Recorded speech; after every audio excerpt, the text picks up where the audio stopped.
Assalamualaikum warahmatullahi wabarakatuh. Shalom, Om Swastiastu, Namo Buddhaya, salam kebajikan, dan salam sejahtera untuk kita semua.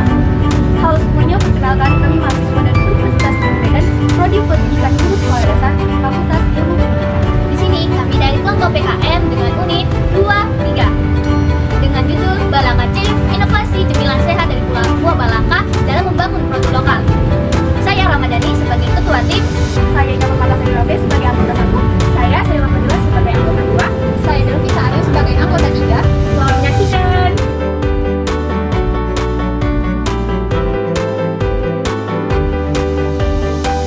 Assalamualaikum warahmatullahi wabarakatuh. Saya Selma Fadila sebagai pemateri pertama dalam memaparkan materi mengenai proposal PKMK dengan judul Balaka Chips, Inovasi Makanan Sehat dari Buah Balaka dalam membangun produk lokal. Jadi di Indonesia sendiri memiliki sumber daya alam yang melimpah termasuk pada buah lokalnya itu sendiri. Salah satunya yaitu buah balaka. Buah balaka sendiri merupakan buah yang belum banyak diketahui oleh orang-orang. Dia memiliki manfaat yang banyak untuk kita yang mengonsumsinya.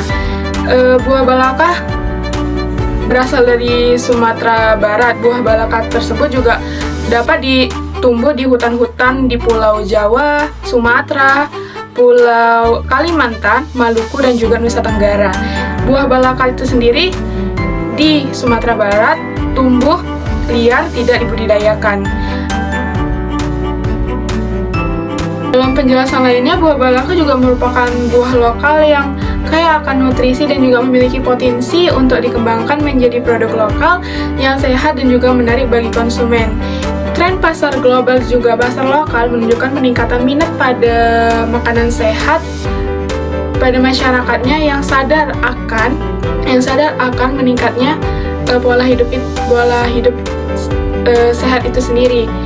Meningkatnya pada keripik buah dan juga keripik sayur.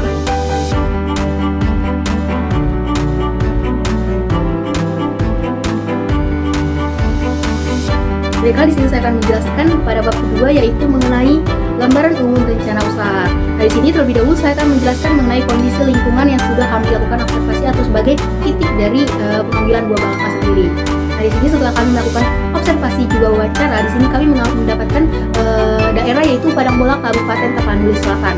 Nah, setelah kami melakukan riset, di sini kami mendapati bahwa Padangbola sendiri memiliki banyak buah balaka tersebar. Buah balaka ini tumbuh di daerah-daerah lahan-lahan kering dan juga lahan kering campuran. Nah, di sini buah balaka ini tersebar seperti di dekat-dekat rumah warga dan juga jalan raya juga terdapat banyak di sawah. Nah, setelah kami melakukan riset, di sini kami dapati bahwa warga sekitar juga menggunakan buah balaka ini sebagai pembuat manisan dan masukkan ke dalam bumbu-bumbu masakan dan juga dimakan langsung oleh masyarakat sekitar. Terkait dengan sumber daya alat dan bahan yang digunakan pada produksi buah balaka sebagai keripik sehat ini, di sini kami mendapati bahwa alat-alatnya dari pasar, juga toko-toko yang menyediakan berbagai alat memasak yang terkait dengan keripik. Dan di sini alat-alat yang digunakan di sini masih menjadi hal-hal umum dan masih banyak digunakan oleh masyarakat sekitar, sehingga masih mempermudahkan dalam proses pencarian ataupun dalam pengambilan bahan-bahan. Nah, untuk buah balakanya sendiri, di sini kami melakukan pemesanan dan berkontribusi juga dengan penduduk lokal mengenai buah ini, dan juga kami melakukan pemesanan online terkait dengan buah ini. Nah, terkait dengan peluang usaha, di sini kami menjumpai bahwa buah balaka memiliki keunggulan terutama pada manfaat dari buah balaka sendiri. Di sini kami mendapati bahwa buah balaka memiliki rendah lemak dibandingkan dengan produk lainnya, dan juga buah balaka mengandung serat yang baik untuk pencernaan dan dapat menjadi alternatif cemilan sehat dan ekonomis dari buah balaka sendiri. Nah, untuk manajemen usaha sendiri, di sini kami melakukan pengolahan, yaitu pertama di sini untuk struktur organisasi. Yang pertama adalah kami menyusun, yang pertama adalah pemilik atau owner, manajemen atau operasional yang pastinya memiliki tugas-tugas dan tanggung jawab tersendiri. Yang ketiga adalah staf produksi yang terdiri dari 2 orang, dan yang keempat adalah staf pemasaran. Nah, untuk analisis pasar sendiri, di sini kami sudah menghitung target marketing juga potensi dari pasar untuk kami lakukan pemasaran dari produk inovasi cemilan sehat ini. Pas flow tahun pertama, di sini model usaha yang kami dapati yaitu adalah 5 juta rupiah, dan untuk pemasukan sendiri kami mendapatkan 18 juta rupiah, dan untuk pengeluaran yaitu 16 juta rupiah. Nah, untuk arus kas bersih yaitu 2 juta rupiah, dan saldo akhir tahun 1 yaitu 7 juta rupiah. Nah, untuk untuk cash flow tahun kedua yaitu modal awal di sini kami mendapati 7 juta rupiah yaitu dari saldo tahun pertama, dan yang pemasukan adalah 24 juta rupiah dan pengeluaran adalah 21 juta rupiah, dan arus kas bersih yaitu 3 juta rupiah, dan saldo akhir tahun kedua yaitu adalah 10 juta rupiah. Baik, di sini saya akan menjelaskan metode pelaksanaan. Metode pelaksanaan dalam hal ini yaitu tentang teknik pembuatan balakacip, pengemasan, dan juga pemasaran. Untuk teknik pembuatan balakacip, maka kita perlu menyiapkan alat dan bahan yang digunakan. Alat dan bahan yang digunakan banyak sekali, namun di sini saya akan menjelaskan salah satu yang paling utama yaitu food dehydrator dalam pengeringan buah balaka. Yang kedua, plastik standing pouch yang 100 gram, buah balaka 1 kg, gula pasir 1 kg, garam, dan rempah-rempah lainnya.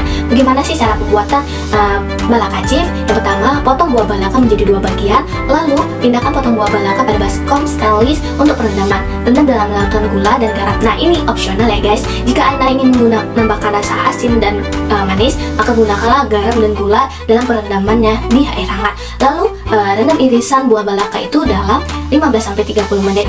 Setelah direndam, tiriskan buah balaka dan keringkan dengan kain kering atau kain bersih atau kertas penyerap, dan pindahkan ke tempat untuk pengeringan sementara. Susun irisan yang telah dikeringkan sementara ke dalam rak food dehydrator dengan suhu yaitu 50 derajat Celcius dan keringkan selama 4 jam atau sesuai dengan kekeringan yang diinginkan. Setelah buah balaka kering, pilih variasi rasa antara manis dan asin. Nah, ini dengan selera masing-masing. Dan juga jangan lupa menggunakan rempah-rempah sebagai menambah aroma pada buah balaka. Setelah pencampuran rasa secara merata, siapkan kemasan yang sesuai dengan keripik buah balaka yang menggunakan plastik clips standing pouch yang ukuran 100 gram. Setelah diisi kemasan balakacip, balakacip ini siap dikonsumsi dan dipasarkan ke konsumen. Dan pastikan untuk menyimpan keripik buah balaka dalam kondisi yang tepat agar tetap segar dan berkualitas. Keripik buah balaka bisa disimpan dalam wadah kedap udara di suhu ruangan hingga 3 hari. Yang kedua itu pengemasan. Nah, di sini pengemasan yang kami gunakan dalam pembuatan balakacip yaitu dalam plastik standing pouch. Bentuk standing pouch ini yang berdiri tegak memudahkan akses dalam menyimpan produk dan memudahkan membuka dan menutup dalam kemasan sehingga produk tetap segar dan tetap terjaga kualitasnya. Pouch yang terbuat dari plastik yang berkualitas baik dan memiliki selai yang rapat dalam menjaga kualitas produk dan tetap terjaga. Pemasaran yang kami lakukan dalam produk buah balakacip dengan memperkenalkan produk secara langsung kepada penjual warung atau teman-teman dan event atau bazar yang di dalam kampus maupun di luar kampus. Dan juga kami juga memperkenalkan produk ini secara online di media sosial melalui aplikasi-aplikasi seperti WhatsApp, Instagram, Facebook, TikTok, Shopee, dan iklan yang ada di platform mana saja. Nah, di sini merupakan desain kemasan pada pembuatan balakacip.